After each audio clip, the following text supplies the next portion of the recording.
บริโภคข่าวได้เขาเบิ่งได้อ้าวคันว่ารัสเซียเก่ง1 อาทิตย์ก็บ่เห็นจบเหตุสงครามในยูเครน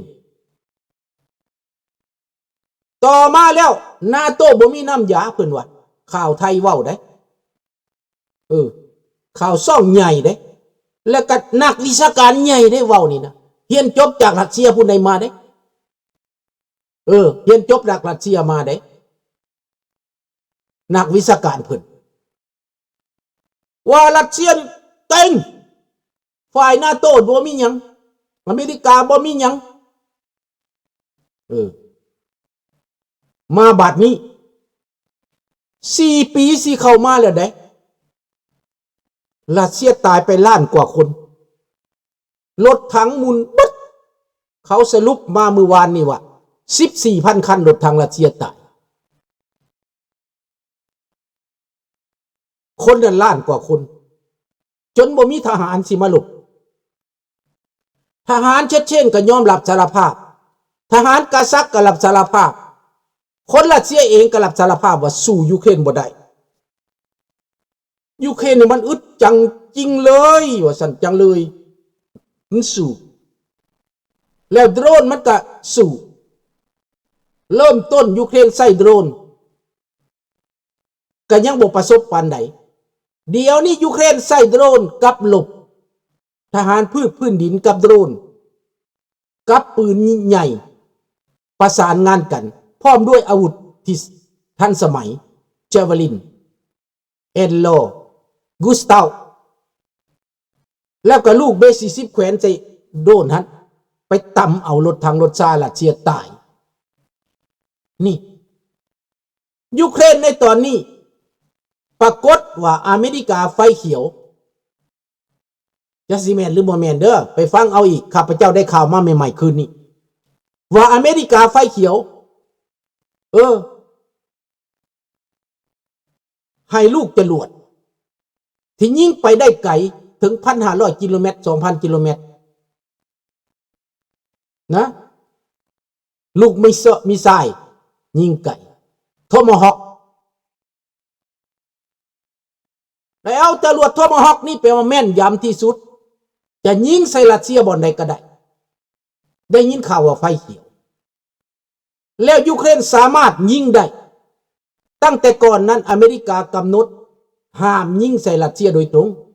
ถ้าเป็นอาวุธของอเมริกามัดศอกไว้ก็ว่าได้หรือว่าปิดตายิงแล้วปิดตาบ่ได้เปิดเผยให้แต่ตอนนี้เปิดไฟเขียวให้เบิดให้เจ้าเฮ็ดตามนั้นยูเครนคืบหน้าไป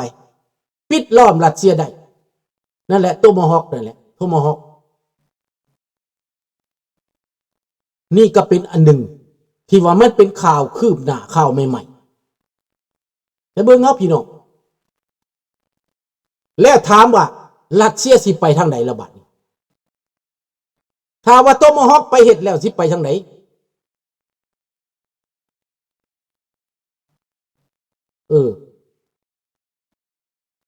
นี่คือข่าวใหม่ๆแล้วนี่ยุโรปเขาก็บ่ทิมอเมริกาก็บ่ทิมแต่เป็นการลิ่นละครเป็นการสร้างละครที่อยากจะจบสงครามที่จริงแล้วอิตาถ้ำนั่นเรามีเกมเรามีเรื่องเราสูดไปสูดมาถอยหน้าถอยหลังก่อนจะกินคันผู้ใดเคยลิ่นหมักด้ามนั่นนะสูดให้กินก่อนแล้วจะกินทีหลังหมักด้ามนี่ต้องซักกระฝ่ายไปตัว1 2ตัวก่อนจะเข้าด้ามมันเป็นเรื่องปกติดังนั้นประเทศยูเครนในตอนนี้ได้รับการหนุนจากอเมริกาเต็มที่ถือว่าเต็มที่อาวุธคนไปล็อกใหญ่แล้วรถถังก็ไปฮอดแล้วโยน F16 ก็ไปฮอดแล้วจรวดโทมฮอคคงจะไปฮอดเหมือนกันเชวลินก็ไปล็อตใหญ่แล้วรัสเซียสิเป็นแบบใดข้าพเจ้าว่ารัสเซียล่มสลายแน่ๆเมื่อวานนี้อเมริกาฝรั่งเศสอังกฤษยึดเรือน้ำมันของอันรัสเซีย เอาใหญ่แล้วฝรั่งเศสก็เอาใหญ่แล้วยืดเทือนน้ำมันของรัสเซียไปบ่ได้แล้วขายกระบอกเหือหลบอยู่ในท่าเหือกระถึกยิงน้ำมันน่ะไม่ไฟลุกอันนี้สภาพการในยูเครนนั้นคนยูเครนนี่หน้ายิ้มอยู่ตลอดและเดี๋ยวนี้นะเซเลนสกี้นี่เข้มแข็งขึ้นมาอย่างผิดปกติมีกำลังใจมหาศาลคนยูเครนสร้างอาวุธผลิตอาวุธได้ด้วยตัวเองถ้าว่ารัสเซียจะใส่นิวเคลียร์ยูเครนก็มีนิวเคลียร์พี่น้องเพราะว่าอาวุธที่เขาเตรียมนั่นอาวุธที่เขาสิใส่นิวเคลียร์เป็นอย่างก็ฟลามิงโกนั่นแหละต้นกว่านั่นแหละอันนั้นแหละเขาสิใส่หัวนิวเคลียร์ถ้ามันยิ่งมาโลดหัวนิวเคลียร์นะเขาเตรียมไว้แล้วนิวเคลียร์ที่สมัยเหลือจากโซเวียตนะเขามีเบิดแล้วเขาเสื่องไว้เขาถอดออกแล้วเขาจูดถิ่มเมมันแต่หัวมันยังอยู่นั้นยูเครนมีหัวมันยูเครนสามารถเสริมนิวเคลียร์ได้เองแต่บ่มีไผเว้าบ่มีไผเปิดเผยตัวนี้เป็นความลับเป็นท็อปซีเคร็ตของเขาพอเขารู้ว่ารัสเซียจะใส่นิวเคลียร์ใส่เขาดังนั้นการใส่นิวเคลียร์นายโปตินบอกกล้าใส่นิวเคลียร์เพราะอเมริกาก็จะบ่ปล่อยยุโรปก็จะบ่ปล่อยอังกฤษฝรั่งเศสจะบ่ปล่อยเรื่องนิวเคลียร์จะพร้อมเข้าใส่กันเลยแต่สัญญาณใส่เลยนี่อันนี้เป็นเรื่องสำคัญได้พี่น้องมาบัดนี้มาในอเมริกาปีดเฮกเซตให้คำปราศัยว่าคนอ้วนทหารอ้วนบางคนบอกว่ามันว่าบ่ถึกที่จริงแล้วมันเป็นการเมืองความมาอ้วนนั้นบ่ได้หมายความว่าห่างกายเด้อ้วนที่กินนั่งเป็นนายพลนั่งกินนอนกินบ่ออกสนามรบบ่ออกแห้งกันนะอันนั้นเขาห้องว่าอ้วนกราสกินอิ่มนุ่งอิ่มแต่บ่เฮ็ดเวียกถึกปลดเขาบอกสิถึกปลดหรือว่าให้ลาออกอเมริกาจัดสรรกองทัพใหม่นอกจากนั้นแล้วอเมริกาจะเฮ็ดสงครามแบบใหม่บ่แม่นแบบเก่าโดนัลด์ทรัมป์พาอเมริกาเฮ็ดสงครามแบบใหม่สิไปตีเวเนซุเอลาแต่บ่ตีไปล้อมไว้อยู่หั่นยึดทรัพย์สินมันยนต์ของมาโดโรเมื่อวานนี้ยนต์ส่วนตัวเด้บินมาลงฟลอริดาเอามาลงฟลอริดาปิโลตเอามาลงฟลอริดามาโดโรหายว่าหายนต์ของตัวเองไปใส่มันคือเสียแล้วยนต์นี่นะเครื่องบินเจ็ตของมาโดโรโชเฟอร์ปิโลตไพลอตของยนต์มาโดโรนั้นหนีพี่น้องหนีไปสวามิภักดิ์กับอเมริกาขนทรัพย์สินมาดูโรหนีพี่น้องมาดูโรสิขนเงินขนคำหนีไปไว้ประเทศอื่นแต่นักบินของมาดูโรตัดสินใจเอาเงินเอาคำของมาดูโรไปลงฟลอริดาพี่น้องขอลี้ภัยการเมืองขอสมทบกับอเมริกาฟังเอาพระเจ้านี่แหละพี่น้องเวรกรรมของบักมาดูโรใกล้จะจบแล้วมันใกล้จะจบเลยได้อเมริกาบ่ได้ตีโลดไปปิดล้อมไว้เฉย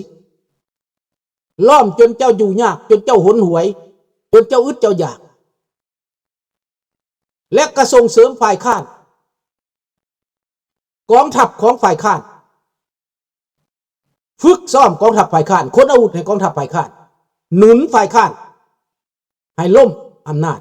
ผู้ใดสิมาฝ่ายทางอเมริกาก็ยึดอำนาจนี่เขาจังบ่ตีโลดคันอเมริกาสิไปตีโลดนี่มันก็ตีได้อยู่แล้วแต่ว่ามันสิยากในการปกครองดังนั้นเขาจึงให้มันล่มแบบการเมืองข้าพเจ้าว่ามันจะล่มแบบการเมืองนี่ ในประเทศอ้อมข้างนั้นมันจะเป็นลูล่าบ่มันจะเป็นแม่นไผอันประธานาธิบดีของโคลอมเบียจังซี่นะในที่สุดก็ต้องยอมพี่น้องต้องยอมมันถึงเวลาที่จะต้องยอมรวมไม้รวมมือเพื่อให้ประเทศตัวเองไปรอดแต่ก่อนลูล่านี่แล่นน้ำไผแล่นน้ำจีนแล่นน้ำรัสเซียแล่นน้ำอิหร่านต่อต้านอเมริกาถามว่าเจ้าสิเป็นศึกกับข่อยบ่จะเสียสงครามกับข่อยบ่พระเจ้าจะเฮ็ดจังซี่ได้ในที่สุดลูล่าก็ถอยเพราะว่าทหารลูล่านี้เจ้าบ่สามารถไปประเสริฐหน้ากับทหารอเมริกาได้จะบ่มีเศรษฐกิจจะไปสู้กับอเมริกาได้อยากสรุปให้พวกท่านเห็นอันหนึ่งมีซ่องไทยมักเว้าเรื่อยๆว่าอเมริกาจิบหายแล้วเงินบ่มีแล้วเป็นหนี้หลายพันล้านอเมริกาเป็นหนี้แต่เขาเป็นหนี้ประเทศใดก็เป็นหนี้แต่รัฐบาลเขาหังมีแต่เขาเป็นหนี้เพราะว่าเขาเฮ็ดงบประมาณขึ้นมาแต่ละปีเขาใช้จ่ายทุกประเทศเป็นหนี้พี่น้องฝรั่งเศสแคนาดาอเมริกาเป็นหนี้หมดแต่เขาเป็นหนี้แบบเขาชำระได้เขากู้มาพัฒนาเขายืมมาพัฒนาเฮ็ดขัวเฮ็ดทางเฮ็ดถนนเฮ็ดกองทัพแล้วเขาก็เก็บภาษีมาสดเสยนี่อันนี้แหละพี่น้องประเทศอเมริกาก็คือว่าอเมริกาจะสิว่าอเมริกาอันทุกข์ยากปากหมองบ่มีเงินบ่มีคำเจ้าก็ไปเบิ่งแล้วเจ้าละไปสบายดีเนือง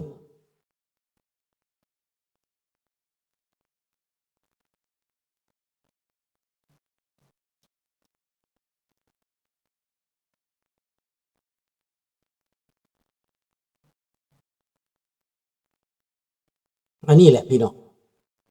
ในเมื่อมันเป็นจังซี่ประเทศอเมริกาเป็นประเทศที่ว่าใหญ่มีเศรษฐกิจใหญ่ธรรมดาประเทศใดเขาเป็นหนี้แต่เขาบ่ได้เป็นหนี้แบบรัฐบาลลาวหันเป็นหนี้เกินตัวจนใช้บ่ได้อเมริกาเขาใช้ได้เศรษฐกิจเขาก็ดีการค้าเขาก็ดีโรงงานเขาก็มีทหารเขาก็มีบ่อแห่บ่อเพชรบ่อพลอยบ่อน้ำมันของเขาลวงหลายไผมากที่เขายังบ่ได้ขุดค้นที่เขายังบ่ได้ใส่บ่คือประเทศลาวขุดออกมาจนเบิดประเทศแล้วจนบ่มีหยังแล้วคนลาวขุดมันเอามาใส่มาจ่ายกินจนหมดแต่เขาบ่ได้กินเด้คือประเทศแคนาดานี่คือกันนี่ทรัพยากรของเขาในดินนี่ปาดติโตพี่น้องลวงหลายไผมาก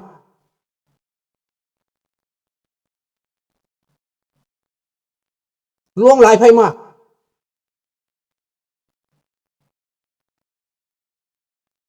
แม่น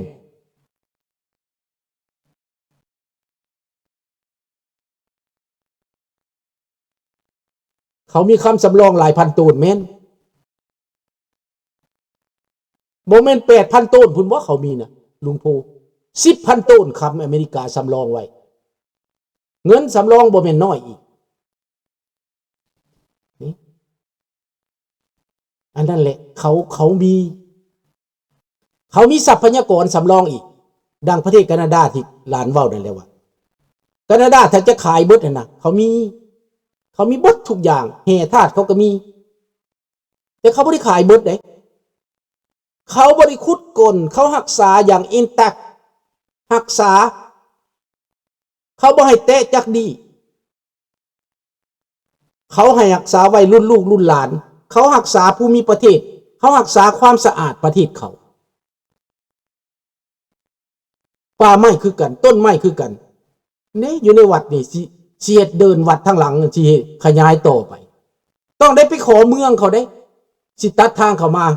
พวกข้าพเจ้าสิพากันไปตัดทางเขามาไปเลาะเบิ่งแล้วมื้อก่อนเมื่อวานนี้เพิ่นมาเบิ่งญาทานว่าเขามาเบิ่งเขามาสำรวจให้ได้ต้นไม้จักต้นสิตัดออกไปเห็นบ่